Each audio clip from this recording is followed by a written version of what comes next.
सियावर रामचंद्र की जय, पवन सुत हनुमान की जय, उमापति महादेव की जय। श्रीमद् वाल्मीकि रामायण एकोनपञ्चाशत्सर्गा नमः। ओम 49वें सर्ग में पितृदेवताओं द्वारा इंद्र को मेढ़े के अंडकोश से युक्त करना तथा भगवान श्री राम के द्वारा अहल्या का उद्धार एवं उन दोनों दंपत्ति के द्वारा इनका सत्कार का वर्णन है कि अफलस्तु ततः शक्रो देवान अग्निपुरोहिमान् अब्रवीत त्रस्तनयनः शुद्ध गंधर्व चारणान। इसके बाद इंद्र अंडकोश से रहित होकर बहुत डर गए। उनके नेत्रों में त्रास छा गया। वे अग्नि आदि देवताओं, सिद्धों, गंधर्वों और चारणों से इस प्रकार बोले कि कुर्वता तपसो विघ्नं गौतमस्य महात्मना क्रोधमुत्पादिहि मया सूर्यकार्यमिदं कृतम्। हे देवताओं, महात्मा गौतम की तपस्या में विघ्न डालने के लिए मैंने उन्हें क्रोध दिलाया है। ऐसा करके मैंने यह देवताओं का कार्य ही सिद्ध किया है। अफलोष्मी कृतस्तेन क्रोधात् सा चनरा कृता साप मोक्षेण महता तपोस्यापहृतं मया। मुनि ने क्रोधपूर्वक भारी शाप दे करके मुझे अंडकोश से रहित कर दिया और अपनी पत्नी का भी परित्याग कर दिया। इससे मेरे द्वारा उनकी तपस्या का अपहरण हुआ है। तन्मां सुरवराः सर्वे सरखी संगा सहचारणा सूर्यकार्यकरं यूयं सफलं कर्तुमर्हतो। यदि मैं उनकी तपस्या में विघ्न नहीं डालता तो वे देवताओं का राज्य ही छीन लेते। अतः ऐसा करके मैंने देवताओं का ही कार्य सिद्ध किया है। इसलिए श्रेष्ठ देवताओं, तुम सब लोग ऋषि समुदाय और चारणगण मिलकर मुझे अंडकोश से युक्त करने का प्रयत्न करो। शतक्रतोर्वचः श्रुत्वा देवासाग्निपुरोगमः पितृदेवानुपेत्याहुः सर्वेशः मरुद्गणैः। इंद्र का वचन सुन करके मरुद्गणों सहित अग्नि आदि समस्त देवता कव्यवाहन आदि पितृदेवताओं के पास जा कर के बोले कि अयम एषः शबृखणः शक्रो यबृखणः कृता मेषस्य वृखणो ग्रह्यो शक्राया शुक्रियच्छतो। हे पितृगण, यह आपका बीढ़ा अंडकोश से युक्त है और इंद्र अंडकोश रहित कर दिए गए हैं। अतः इस मेढ़े के दोनों अंडकोशों को लेकर आप शीघ्र ही इंद्र को अर्पित कर दें। अफलस्तु कृतो मेषः परां तुष्टिं प्रदास्यति भवतां हर्षणार्थं च ये च दास्यन्ति मानवाः भक्ष्यं हि फलं तेषां यूयं दास्यते पुष्कलम्। अंडकोश से रहित किया हुआ यह मेढ़ा इसी स्थान में आप लोगों को परम संतोष प्रदान करेगा। अतः जो मनुष्य आप लोगों की प्रसन्नता के लिए अंडकोश रहित मेढ़ा दान करेंगे, उन्हें आप लोग उस दान का उत्तम एवं पूर्ण फल प्रदान करेंगे। अग्नस्तु वचनं श्रुत्वा पितृदेवा समागता उत्पाटमेघ विखिणौ सहस्राक्षे निवेशयनो। अग्नि की ये बात सुन करके पितृदेवताओं ने एकत्रित हो करके मेढ़े के अंडकोशों को उखाड़कर इंद्र के शरीर में उचित स्थान पर जोड़ दिया। तदा प्रभृति का कुत्सो पितृदेवा समागता अफलान् भुंजते मेषान् फलैस्तेषां योजयन्। हे ककुत्स नंदन श्री राम, तभी से वहाँ आए हुए समस्त पितृदेवता अंडकोश रहित मेढ़ों को ही उपयोग में लाते हैं और दाताओं को उनके दान जनित फलों के भागी बनाते हैं।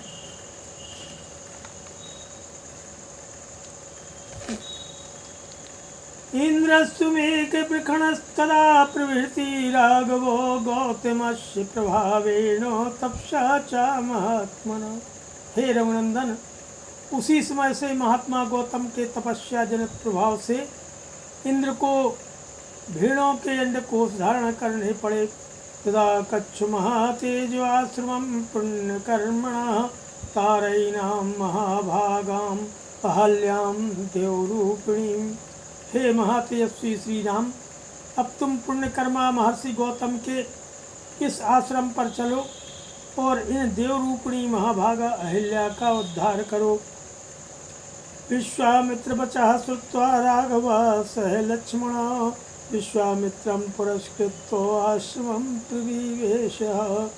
विश्वामित्र जी का वचन सुनकर के लक्ष्मण सहित श्री राम ने उन महर्षि को आगे करके उस आश्रम में प्रवेश किया।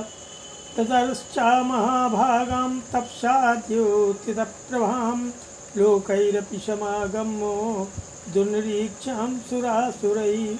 वहाँ जाकर उन्होंने देखा महासौभाग्यशालिनी अहिल्या अपनी तपस्या से देदीप्यमान हो रही हैं। इस लोक के मनुष्य तथा संपूर्ण देवता और असुर भी वहाँ आकर उन्हें देख नहीं सकते थे। प्रयत्नान् निर्वृतां धात्रा दिव्यां मायामयीमिवो धूमेना विपरीतांगी दीप्तामग्निशिखामिवो चतुषारावृतां शाभ्यां पूर्णचन्द्रप्रभामिवो मध्ये अम्बिशो दुराधर्षां दीप्तां शूरप्रभामिवो। उनका स्वरूप दिव्य था। विधाता ने बड़े प्रयत्न से उनके अंगों का निर्माण किया था। वे मायामयी सी प्रतीत होती थीं। धूम से घिरी हुई प्रज्वलित अग्निशिखा सी जान पड़ती थीं। ओले और बादलों से ढकी हुई पूर्ण चंद्रमा की प्रभा सी दिखाई देती थी तथा जल के भीतर उद्भासित होने वाली सूर्य की दुर्धर्ष प्रभा के समान दृष्टिगोचर होती थीं। साहि गौतमौक्येन दुर्निरीक्षा बभूव त्रयाणामपि लोकानां यावद् रामस्य दर्शनं सा पश्यान्तुपागम्य तेषां दर्शनमागता। गौतम के शापवश श्री रामचंद्र जी का दर्शन होने से पहले तीनों लोकों के किसी भी प्राणी के लिए उनका दर्शन होना कठिन था। श्री राम का दर्शन मिल जाने से जब उनके शाप का अंत हो गया तब वे उन सबको दिखाई देने लगी कि राग बहुतु तदा तस्या पादौ जग्रहतुर्मुदा स्मरन्ती गौतम वचः प्रतिजग्राह साहितौ पाद्यमर्घ्यं तथातिथ्यं चकार सुसमाहिता प्रतिजग्राह काकृत्सो विधि दृष्टेन कर्मणा। उस समय श्री राम और लक्ष्मण ने बड़ी प्रसन्नता के साथ अहिल्या के दोनों चरणों का स्पर्श किया। महर्षि गौतम के वचनों का स्मरण करके अहिल्या ने बड़ी सावधानी के साथ उन दोनों भाइयों को आदरणीय अतिथि के रूप में अपनाया और पाद्य अर्घ्य आदि अर्पित करके उनका आतिथ्य सत्कार किया। श्री रामचंद्र जी ने शास्त्रीय विधि के अनुसार अहिल्या का वह आतिथ्य ग्रहण किया। पुष्पिष्टे महत्यासी देवदुन्दुभिनिश्वने गंधर्वाप्सरसां च महानासीत समुत्सवः। उस समय देवताओं की दुन्दुभि बज उठी, साथ ही आकाश से फूलों की बड़ी भारी वर्षा होने लगी। गंधर्वों और अप्सराओं द्वारा महान उत्सव मनाया जाने लगा। साधु साधुति देवास्तां अहल्यां संपूजयन् तपोबल विशुद्धांगीं गौतमस्य वशानुगाम। महर्षि गौतम के अधीन रहने वाली अहिल्या जो है अपनी तप शक्ति से विशुद्ध स्वरूप को प्राप्त हुई। ये देख करके संपूर्ण देवताओं ने साधुवाद देते हुए उनकी भूरी भूरी प्रशंसा करने लगे कि गौतमोऽपि महातेजा अहल्या सहिता सुखी रामं संपूज्य विधिवत तपस्ते पे महातपाः। महातेजस्वी महातपस्वी गौतम भी अहिल्या को अपने साथ पाकर सुखी हो गए। उन्होंने श्री राम की विधिवत पूजा करके तपस्या आरंभ की। रामोऽपि परमां पूजां गौतमस्य महामुने सकाशाद विधिवत प्राप्तो जगाम मिथिलां ततः। महामुनि गौतम की ओर से विधि पूर्वक उत्तम पूजा आदर सत्कार पा करके श्री राम भी मुनिवर विश्वामित्र जी के साथ मिथिलापुरी को चले गए। श्रीमद् रामायणे वाल्मीकि आदि काव्ये बालकांडे एकोनपञ्चः सर्गः नमः अथ 50 सर्गः। अब 50वें सर्ग में श्री राम आदि का मिथिलागमन है। राजा जनक द्वारा विश्वामित्र का सत्कार तथा उनका श्री राम और लक्ष्मण के विषय में जिज्ञासा करना एवं परिचय पाने का वर्णन है। ततः प्रागुत्रां गत्वा रामः सौमित्रिणा सह विश्वामित्रं पुरस्कृतो यज्ञवाटुपागमत्। इसके बाद लक्ष्मण सहित श्री राम विश्वामित्र जी को आगे करके महर्षि गौतम के आश्रम से ईशान कोण की ओर चले और मिथिला नरेश के यज्ञ मंडप में जा पहुँचे कि रामस्तु मुनिशार्दूलमुवाच सह लक्ष्मण स्वाध्वी यज्ञ समृद्धि जनकस्य महात्मनः बहूनि सहस्राणि नानादेशनिवासिनां ब्राह्मणानां महाभागो वेदाध्ययनशालिनां। वहाँ लक्ष्मण सह श्री राम ने मुनि श्रेष्ठ विश्वामित्र जी से कहा कि हे महाभाग, महात्मा जनक के यज्ञ का समारोह तो बड़ा सुंदर दिखाई दे रहा है। यहाँ नाना देशों के निवासी सहस्त्रों ब्राह्मण जुटे हुए हैं जो वेदों के स्वाध्याय से शोभा पा रहे हैं। ऋषि वाटाश्च दृश्यन्ते शकटी शतशंकुला देशो विधीयतां ब्रह्मन् यत्र वक्ष्यामहे वयम्।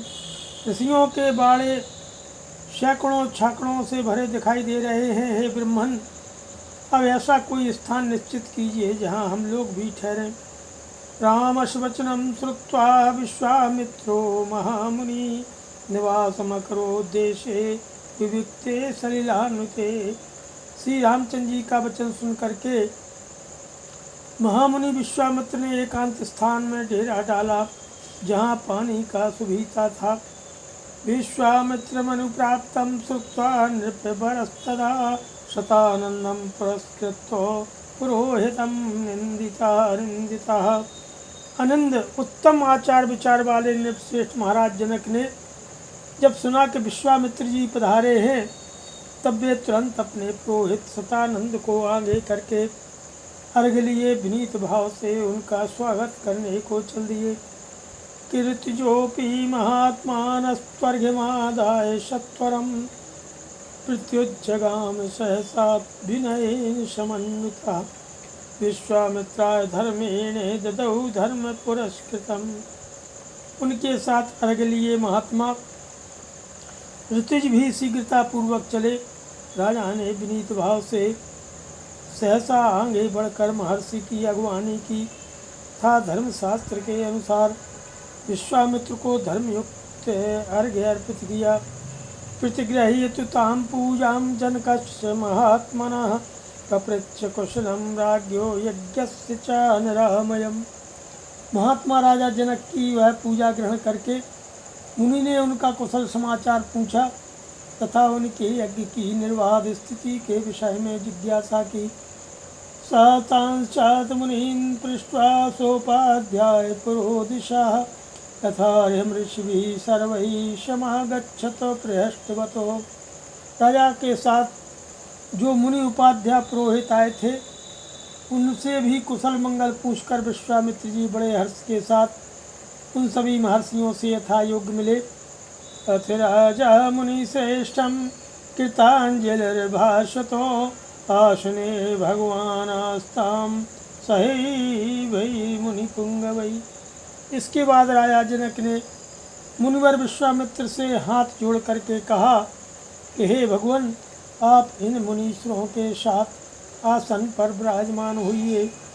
जनकस्य वचः श्रुत्वा निखिषाद महामुनि पुरोधारितश्चैव राजा च सह मंत्रिभिः आसनेषु यथा न्याय उपविष्टः समन्ततः। ये बात सुन करके महामुनि विश्वामित्र आसन पर बैठ गए। फिर पुरोहित ऋत्विज तथा मंत्रियों सहित राज्य भी सब और अथवा योग्य आसनों पर विराजमान हो गए। दृष्ट्वा सा नृपतिस्थो विश्वामित्रमथा ब्रवीत् अद्य यज्ञ समृद्धिर्मे सफला दैवतैः कृता। इसके बाद राजा जनक ने विश्वामित्र जी की ओर देख करके कहा, हे भगवान, आज देवताओं ने मेरे यज्ञ की आयोजना सफल कर दी। अद्य यज्ञ फलम प्राप्तम भगवद दर्शनान् मया, धन्योस्मि अनुगृहीतोस्मि यस्य मे मुनि पुंगवः, यज्ञोपसदनं ब्रह्मन् प्राप्तोऽसि मुनिभिः। आज पूज्य चरणों के दर्शन से मैंने यज्ञ का फल पा लिया है। हे ब्रह्मन, आप मुनियों में श्रेष्ठ हैं। आपने इतने महर्षियों के साथ मेरे यज्ञ मंडप में पदार्पण किया, इससे मैं धन्य हो गया हूँ। यह मेरे ऊपर आपका बहुत बड़ा अनुग्रह है। द्वादशाहं तु ब्रह्मर्षे दीक्षामाहुर्मनीषिणः, ततो भागार्थिनो देवान् दिष्टुमर्हसि कौशिको। हे ब्रह्मर्षि, मनीषी ऋतुओं का कहना है कि मेरी यज्ञ दीक्षा के 12 दिन ही शेष रह गए हैं। अतः कुशिक नंदन 12 दिनों के बाद यहाँ भाग ग्रहण करने के लिए आए हुए देवताओं का दर्शन कीजिएगा। इति उक्ता मुनिशार्दूलं प्रहष्टपदनस्तदा, पुनस्तं परिपप्रेक्ष्य प्राञ्जलिः प्रयतो नृपो। मुनिवर विश्वामित्र जी से ऐसा कह करके उस समय प्रसन्न मुख हुए जितेंद्रिय राजा जनक ने पुनः उनसे हाथ जोड़ करके पूछा कि महु कुमारौ भद्रं ते देवतुल्य पराक्रमौ, गजतुल्य गति वीरौ शार्दूल विभोपमौ, पद्मपत्र प्रसालाक्षौ खंगतूड़ी धनुर्धरौ, अश्विनावयोरूपेण समुपस्थित यौवनौ, यद्रक्षैव गां प्राप्तौ द्वौ लोकादिवामरौ, कथं पदभ्यां प्राप्तौ किमर्थं कस्य वा मुने, वरायुधरौ वीरौ कस्य पुत्रौ महामुने, भूषयन्ताभिमं देशं चन्द्रसूर्याभिवाम्बरं, परस्परस्य सदृशौ प्रमाणेङ्गितचेष्टितैः, काकपक्षधरौ वीरौ श्रोतुमिच्छामि तत्त्वतः। कहने लगे जनक जी के, हे महामुनि, आपका कल्याण हो। देवताओं के समान पराक्रमी और सुंदर आयुध धारण करने वाले ये दोनों वीर राजकुमार जो हाथी के समान मंद गति से चलते हैं, सिंह और सांड के समान जान पड़ते हैं, प्रफुल्ल कमल दल के समान सुशोभित हैं, तलवार तरकश और धनुष धारण किए हुए हैं, अपने मनोहर रूप से अश्विनी कुमारों को भी लज्जित कर रहे हैं, जिन्होंने अभी अभी यौवन अवस्था में प्रवेश किया है तथा जो स्वेच्छानुसार देवलोक से उतरकर पृथ्वी पर आए हुए तो देवताओं के समान जान पड़ते हैं। ये किसके पुत्र हैं और यहाँ कैसे, किस लिए अथवा किस उद्देश्य से पैदल ही पधारे हैं। जैसे चंद्रमा और सूर्य आकाश की शोभा बढ़ाते हैं, उसी प्रकार ये अपनी उपस्थिति से इस देश को प्रभूषित कर रहे हैं। ये दोनों एक दूसरे से बहुत मिलते जुलते हैं। इनके शरीर की ऊंचाई, संकेत और चेष्टाएं प्रायः एक सी हैं। मैं इन दोनों काक पक्षधारी वीरों का परिचय एवं वृत्तांत यथार्थ रूप से सुनना चाहता हूँ। तस्य तद्वचनं श्रुत्वा जनकस्य महात्मनः, निवेदयत मे आत्मा पुत्रौ दशरथस्य तौ। महात्मा जनक का यह प्रश्न सुन करके अमित आत्मबल से संपन्न विश्वामित्र जी ने कहा, हे राजन, ये दोनों महाराज दशरथ के पुत्र हैं। सिद्धाश्रम निवासम च राक्षसानां वधम तथा तत्रागमनमयग्रम मध्यग्रम विशालायाश्च दर्शनम्, अहल्या दर्शनं च गौतमेन समागमं, महाधनुषि जिज्ञासां कर्तुमागमनं तथा। इसके बाद उन्होंने उन दोनों के सिद्धाश्रम में निवास राक्षसों के वध बिना किसी घबराहट के